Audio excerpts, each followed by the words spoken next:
just have a quick chat with Chris.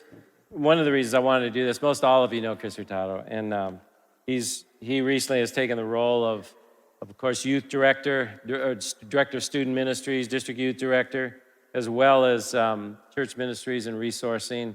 And we had it intended to have him do a full anchor session, but then we had this last minute pivot, and it was his strength that allowed us to handle all the production switches. And so I said, well, let's just pull back.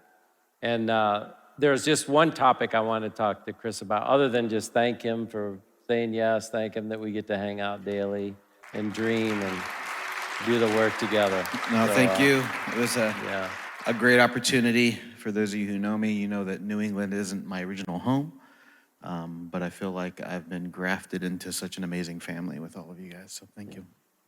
So kind of those of you that have been around, read this stuff, you know, the General Council's done a real push on next generation, and you know what, NextGen Ministries, some of you are calling your youth ministries NextGen. It's just kind of a generic term, and I just wanted us to kind of talk about that idea, just Chris and I together. So when you hear that phrase, NextGen, what does that mean to you?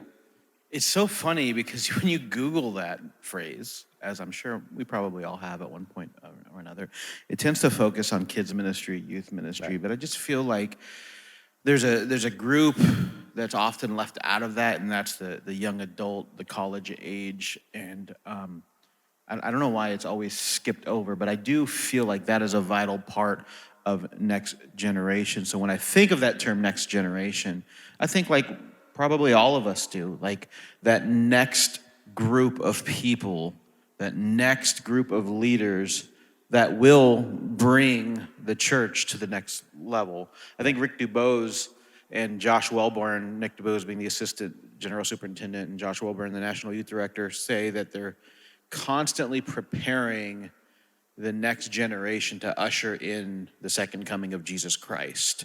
Does that necessarily mean that it may happen with the next generation? Well, maybe it might, but we all hope so, and either way we'll be prepared to do that. So it's constantly this rotating thing where we're teaching the next generation. So then if I'm a 63-year-old pastor, a next generation strategy is a succession strategy. For sure. Right? Absolutely. And we know this because we see pastors that don't have a succession strategy, and there's this scramble, and then it's too late. I mean, if you're scrambling, it's too late. But and all the way down. If you're a youth pastor, is that next pastor coming through your ranks? Is that high school leader? Is that volunteer? It really is always an eye on the next. Absolutely. Constantly. I think all of us should be preparing in our mind, because eventually, I mean, we're not going to be in one spot forever, right? We're not called to the role that we're in forever. I mean, maybe you are. Maybe the Lord has told you, hey, you're going to be here until you die. But either way, it's the preparation of, well, after I'm gone, who's going to take that mantle? I think it's vital for us in this race to think about the next generation and who is going to bring that forward. Especially, I mean, we're all in this race, right? I think it was Ava Range. She's one of our seniors in high school, you know, and on the national level, #1 in the nation, I guess, for short sermon. Her sermon focused on that passing of the baton, and so on for generation to generation. I think it's such just a great example shown to us. So you're a veteran youth pastor. Now you're in a network role where you're overseeing a lot of youth leaders, but also associate pastors. And then, you know, what are just a couple priorities in your heart as you look ahead to the next year or two that would kind of flesh this out? No, for sure. I mean, the amazing thing is we have so many amazing leaders in our network. And I see these leaders doing this. You know, I think, so Dan Cohn, Mr. Coffee for a year, by the way, he told me anyone that wants Starbucks, it's on him today. But raise your hand so we know where you're at. Yeah, right there, Starbucks. Dan Cohn is, I hate to say it like this, but he's a product of Clark Clairvoix's quality ministry for so long, and I think of Stefan, who also came out of that ministry, and Jesse Zavala, who came out of that ministry, who's currently looking for a job right now, by the way, if you're hiring.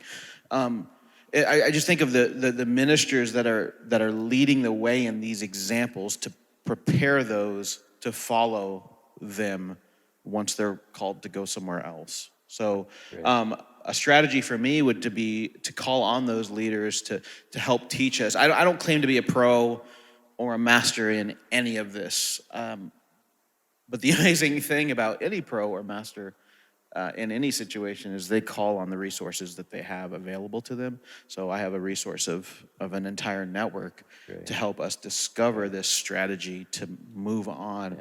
I believe that God has this amazing vision for Southern New England, and New England as a whole, but Southern New England, because, you know, we're the greater of the two New Englands, right? Is there anything up there? I don't know what's up there. There's a couple things up there, yeah. But you know, why would you leave here to go there? You know, whatever. But we just have such an amazing resource of leaders here that are really leading by example, and I'd be a fool not to use them as a resource. Great. Well, you know, I said yesterday that in leadership, there's moments. I think it should happen many times through your lifetime, but there's moments where clearly. You feel like everything in my life has prepared you for this moment. I think in Chris's life, everything in his life has prepared him for this season of ministry. And so we're grateful that you're a gift to our network, and we're excited to see how things will just develop over these years to come. Yeah, right? I'm excited to be here. Great. Yeah. All right. So you know what we're going to do? Yeah, give him a round of applause. Thank you, guys.